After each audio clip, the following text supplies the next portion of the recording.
right, everyone, get ready for a deep dive. A really deep dive into something pretty amazing, theta waves.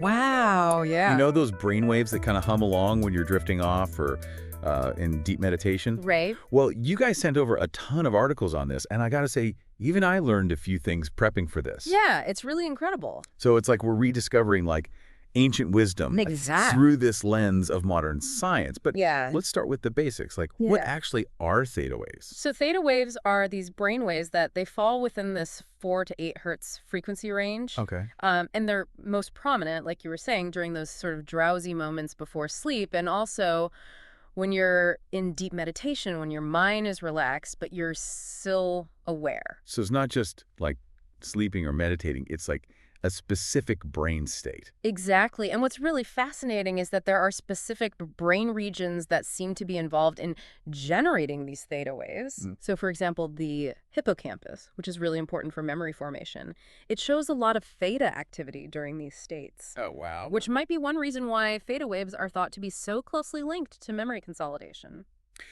So when we're in this theta state, our brains are basically like sponges ready to absorb information. Yeah, that's the current thinking.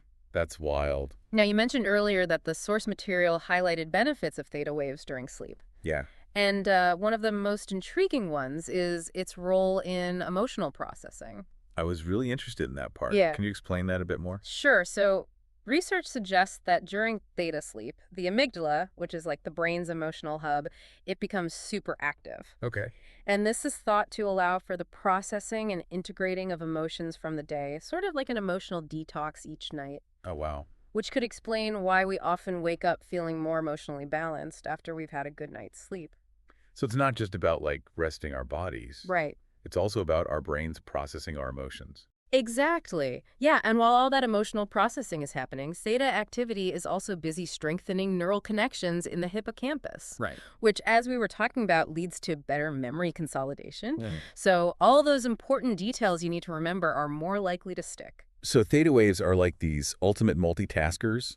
They process emotions and they solidify memories. Yeah, it's amazing. That's so cool. And the source material also points to a connection between theta waves and creative problem solving. Right. Have you ever had that experience, that aha moment where a solution to a problem just pops into your head? Oh, yeah, yeah. Especially when I'm drifting off to sleep or when I just wake up. Right. Is there a scientific reason for that? So researchers believe that during theta sleep, the brain can actually access information from the subconscious mind, Okay. which might lead to these creative breakthroughs. Okay. It's like your brain's been working on a problem in the background, Yeah. and then the theta state just lets those insights kind of surface. So it's almost like our subconscious is more active when we're in these theta states. Yeah, that's a great way to put it. That's so interesting. And it leads us to another really cool aspect of theta waves.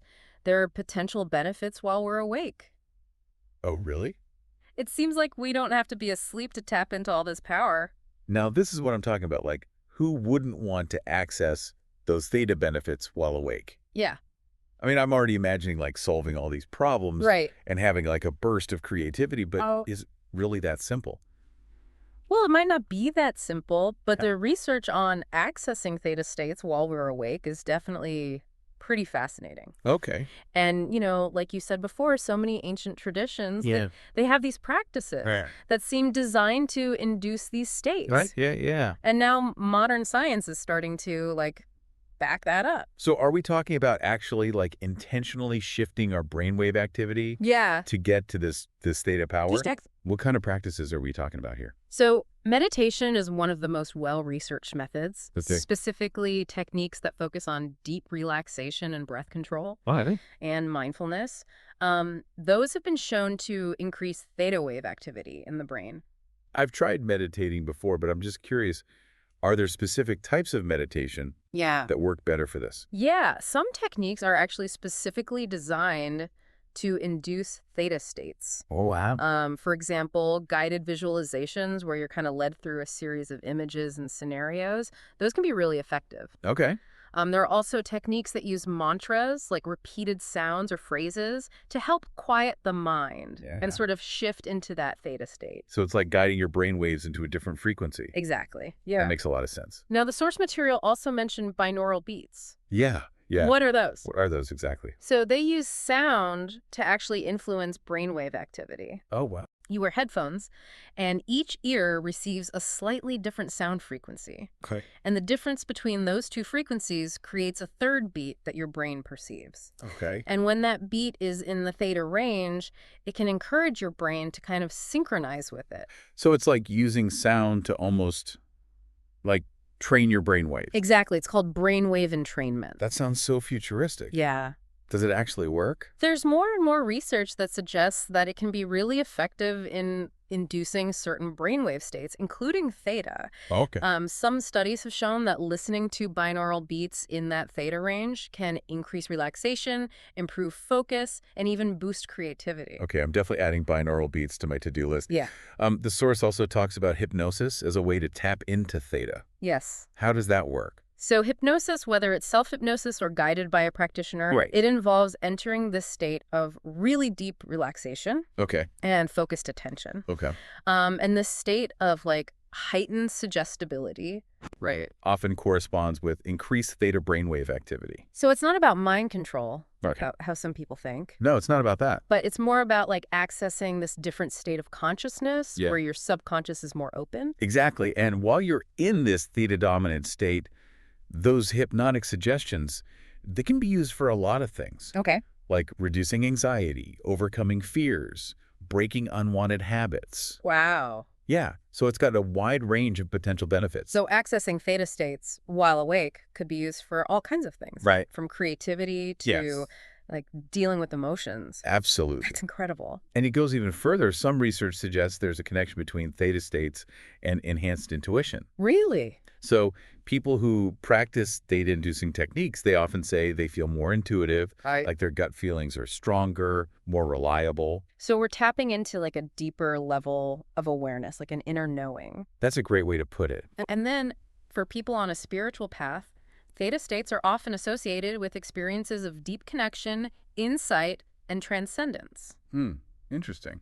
Yeah, this could be because there's less activity in the parietal lobe during theta states, Right. which is the part of the brain associated with our sense of self and our separation from others. So by quieting that sense of self, Right. we might experience a greater sense of unity. Exactly, yeah. Some spiritual traditions believe that accessing theta states can actually facilitate experiences of unity consciousness, Wow. where the boundaries between the self and other kind of dissolve, Okay. and you get this feeling of interconnectedness. So there's a huge range of potential benefits to exploring these theta states. Yeah, From like practical things to like profound spiritual experiences. absolutely. That's really cool. And the great thing is you don't have to be a mystic or a scientist Right. to tap into this. Right. Yeah. There are so many ways to experiment. We've talked about meditation, binaural beats, hypnosis, but the source also mentioned that like the time before sleep is a really good opportunity Yes. to access theta states naturally. It's a prime time. Can you talk about that a little more? Yeah, so as we drift off to sleep,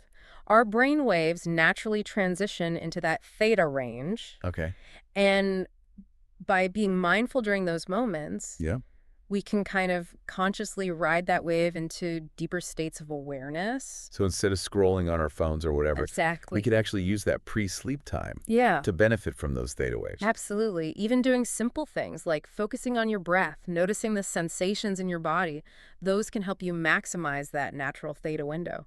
That's awesome. Like a built-in opportunity. Exactly. I love that. Yeah. Okay. You've convinced me. I'm ready to start exploring my own theta. Great. But before we wrap up, I wanted to ask about those who might be like hesitant Sure. to explore these deeper states of consciousness. Yeah. Is there anything they should keep in mind? That's a really good question, and I think it's so important to approach like any exploration of consciousness with a sense of respect, and Yeah. awareness. So we shouldn't just like dive in without thinking about it. Yeah, exactly. So while these techniques can be really beneficial, Mm-hmm. it's really crucial to listen to your body Okay. and your mind. Yeah. If you're new to these practices, Right.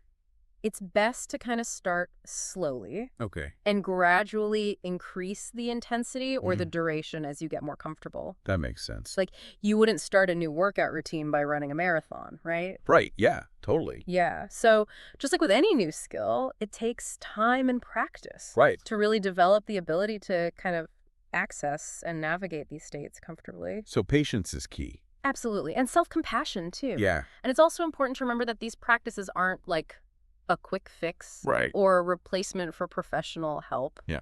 If it's needed. They're not a substitute for therapy or anything. Exactly. Yeah. If Yeah. you are dealing with mental health challenges, Yeah, it's always best to talk to a qualified professional. absolutely. Great reminder. So we've talked about a lot, Yeah, we have. the science of theta waves, techniques to access these states. Uh-huh. But as we wrap up this deep dive, I just keep thinking about that line from the source. Yeah.